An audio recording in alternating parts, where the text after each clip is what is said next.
doesn't love a Ferrero Rocher? The ambassador's receptions are noted in society for their host's exquisite taste that captivates his guests. Proper old school advert, that one. And in fact, with shrinkflation, these are probably a little bit smaller than what you've just seen. They also do dark chocolate ones now, along with the classic and the Raffaello, maybe Ninja Turtle inspired coconut ones. However, I was looking on Instagram the other day and saw these. Kinder Bueno Ferrero Rochers. Look at that outside there with the chocolate glaze, and inside the token whole hazelnut, but wrapped in a Kinder Bueno cream and the white chocolate. They do not exist until today. Well, hopefully, that's the plan today. Homemade Kinder Bueno Ferrero Rochers. Let's get going. So with homemade Ferrero Rocher, you want to make them inside out. We're going to try and do as much as we can from scratch. I'm not going to make my own homemade white chocolate. I have done that years ago. That was a little bit of a faff. But we are gonna do our own Kinder Bueno spread. So to soften these up and to release a bit of their oils, a little bit when you make homemade peanut butter, we want to get these baked. In fact, I'll just keep that one a minute. Yeah, so you can go in there. The irony is, your friends are in the oven getting roasted right now, but by the time we make that spread, we're gonna need more of these to actually wrap around it and be the core of the Ferrero Rocher. However, not that one.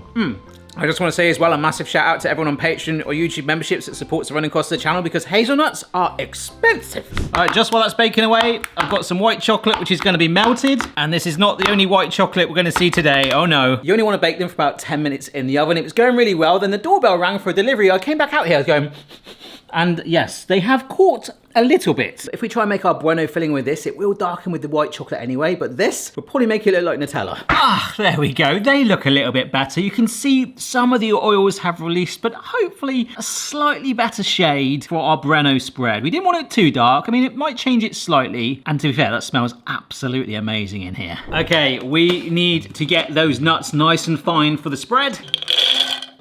And of course, if you wanted to skip this step entirely, which I kind of wish I did, you could buy ground chopped hazelnuts or indeed completely ground hazelnuts, which actually I have both of these here. Woo! Yeah, there we go. All right, so it's in quite a small bowl, so it'll fit in my freezer. It's basically like sand now. Some of the oils from it has made it kind of stick a little bit. To be honest, I don't mind if there is like a little bit of chunk in there. But that is some white chocolate, and we are just mixing it through. Oh yes, get to know each other, friends. Beautiful, I'd say that's pretty much there. Oh. It tastes amazing. All right, this is its first time in the freezer, but not the last today. All right, so with them finally in there, chilling and setting, we can now start to work on that next layer, which is effectively like a wafer one. And we can cheat this. We can actually get store-bought ice cream wafers, and that is gonna be my backup because we're gonna attempt to make homemade wafer. Yeah, so for context, I'm not talking about homemade wafer biscuits like this, which I've never tried, but sound actually really, really nice. I'm talking about homemade wafers, the stuff that you put ice cream in or serve it with. And I've got no idea if this is going to work. I know you can get these amazing Belgian plates, or you can even get like cone molds that you wrap it around, but we're just going to do it in a frying pan. It's all going to get bashed up anyway if it works. So this is slightly different to a waffle cone recipe. This is some egg whites. The waffle cone would actually have a whole egg in it as well. We're not whisking it up. I want to see what this looks like. This is some milk. Oh yes, that does look rather strange, doesn't it? Some vanilla extract, some salt, and some sugar. I don't know if this is gonna work, but I love this pun. It's a whisk worth taking. We are whisking this together, and I do, like I say, have that backup of those other wafers. Oh my gosh, with that vanilla scent, that smells amazing. All right, sugar's dissolved. It looks a little bit like glue, but that does smell incredible. Bit more flavor to it now with some butter. Oh yes, we have just made an egg yolk. Get that in there. Oh, hello. Look at you, cheeky. And finally, some plain flour, which I was kind of hoping for to thicken this up. Doing it with the frying pan or the skillet, wherever you are in the world. I don't know what you call it in other countries. There is the temptation to burn. I mean, we've already burnt the hazelnuts, but this is what will hopefully make our wafers. Okay, so frying pan and some spray oil. I mean, it's basically like a pancake mix, like that sort of English style pancakes or like more crepes. All right, yeah, spread it out a little bit. I'm not too worried about the shape. Yeah, I mean, that's quite a strange looking wafer. I'm quite excited to try this though. Yeah, actually now in isolation as I'm doing this, like I'm looking at these wafers thinking this might have been a much simpler idea, but we're committed now. And again, I must say the smell is fantastic. I just feel like I'm making an exceptionally vanilla-y pancake, but it is starting to set. Right, so we're supposed to turn it over, and this is how much it feels like a pancake that I'm actually gonna try and flip it. Hey! What you're supposed to do is cover it in sugar and then wrap it around a cone mold as it firms up. But I've got a feeling I might be switching to these. Yeah, I'm getting a bit worried now.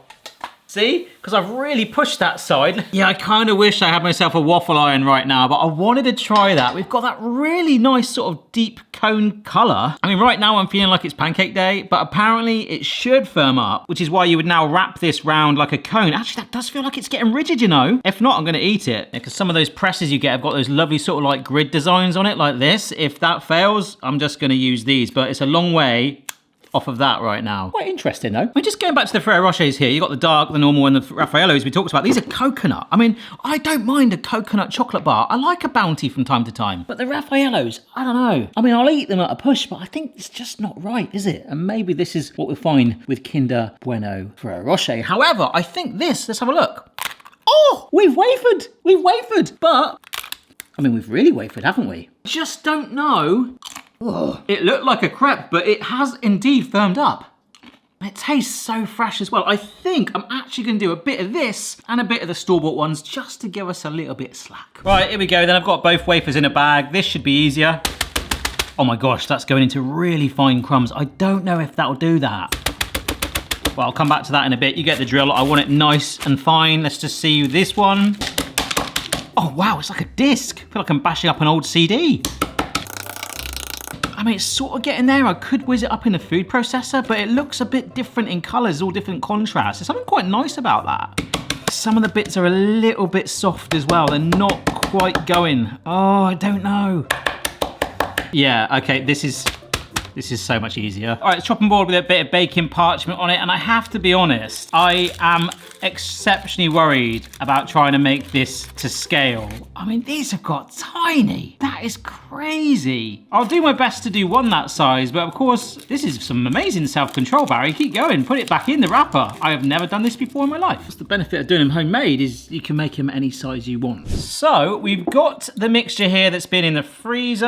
I was gonna use 2 spoons to kind of shape it, but I think the best method to do, get your hands in here. These are washed, clean, cold hands, nice and cold. You don't want to see even that is bigger than the final Ferrero Rocher. No way. I was hoping I could use the teaspoons for like kind of scale, but I think I've got to go even that small. I don't know if a hazelnut fits in a standard one these days. Yeah, that's tiny, that. But my point is, whilst it's slightly softened, we want to put the whole hazelnut entirely in there. Oh, there we go. Make sure you keep your hands cold, okay? Because that is the start of our layers, okay? The hazelnut is in there, homemade filling too. Awesome. Now, instead of putting them in the fridge now, whilst they're still tacky, oh yeah, see? I don't really want that on our Ferrero Rocher. Yeah, I'll get those bits out. We don't want it looking like a sort of barbaric weapon or something. And you compare it to this effectively sand of wafer. So yeah, see, they're a little tacky. See, they're a little bit warm, so we can roll them. Oh, why does that look like chopped nuts? The main thing is, it's biting to it, isn't it? I mean, that just screams Ferrero Rocher, but you don't normally see this. It's covered in chocolate anyway. It's actually a crazy difference. Look at that. But it does help, rather than having like cold hands before, just letting it get warm in your hand a little bit, just for that outer edge, so that it can bite as we roll it around. Oh my gosh.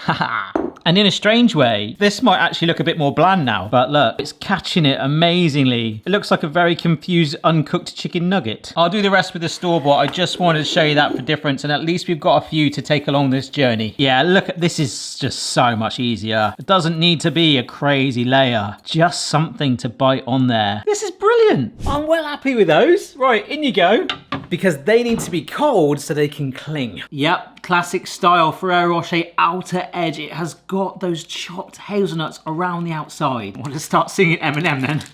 Yep, just like a classic one. Have a look at that. We are going to try and replicate that. That looks a bit rough though. It's got like slash marks in it. So translation, we're going to need even more white chocolate and hazelnuts. Oh, and another reason we whizzed up those whole hazelnuts, I accidentally bought ground almonds instead of hazelnuts instead. So you are going back to the shop, my friend. Yeah, actually along those lines now, I kind of wish that I roasted the whole hazelnut that has gone in the center, but they went to Blender Town. So that's chopped hazelnuts, 100% the hazelnuts, okay? I'm not gonna put it all in. Let's just see how it goes, because we want to have that bumpy texture. We still want it to cling, but it needs to be bumpy. Yeah, maybe a touch more chocolate on it actually, because we need to be able to dunk it. Beautiful. Yep, because we know this is exactly how they do it in the factory, right? So into, oh, A little bit of wafer fell off. That's okay. I don't mind it. The other chocolate is just gonna grab it like it has. Oh my gosh, that looks amazing. Look. Yes. Doesn't feel too fragile. Oh, yes. Come on. Right, what about one of my homemade wafers, just in case it does anything crazy?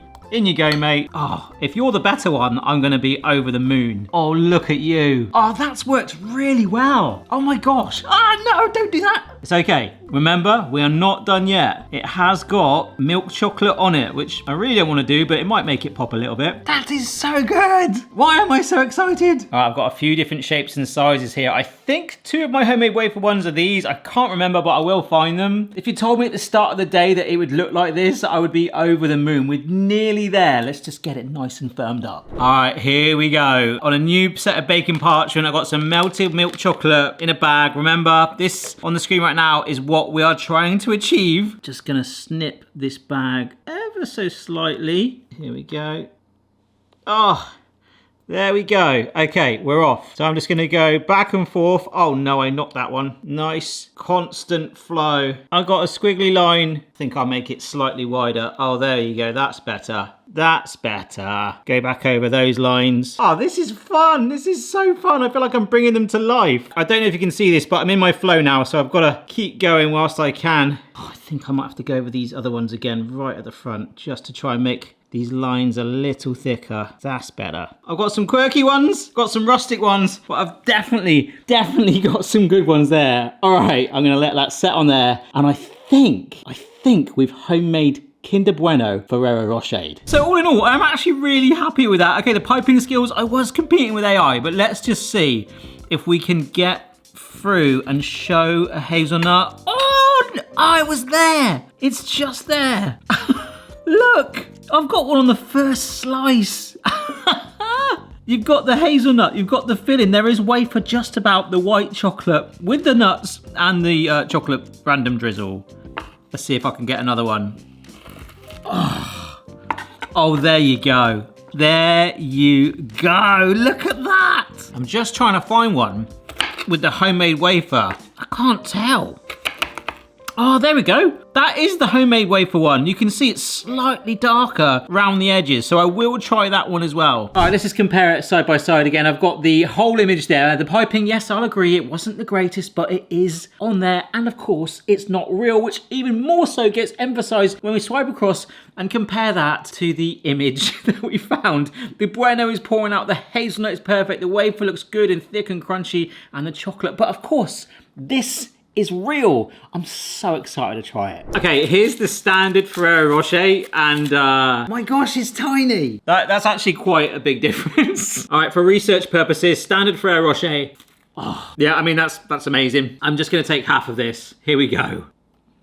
Oh my gosh. The ambassador's reception, there is nothing wrong with that. It's absolutely fine. Maybe tastes like a little bit like manufactured, which of course it does, in isolation to this, which kind of tastes like alive. It's absolutely phenomenal. The crunch of the wafer, oh my gosh. This is the store-bought wafer. This has got specks of my homemade wafer too.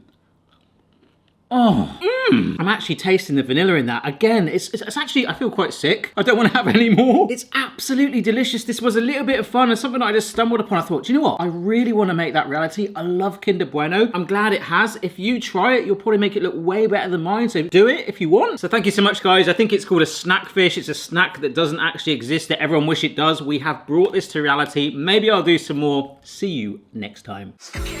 Phoebe's taste test. Official opinion. It's really nice, I like it. Yeah? Nutty. Nutty? Yeah. They're really good.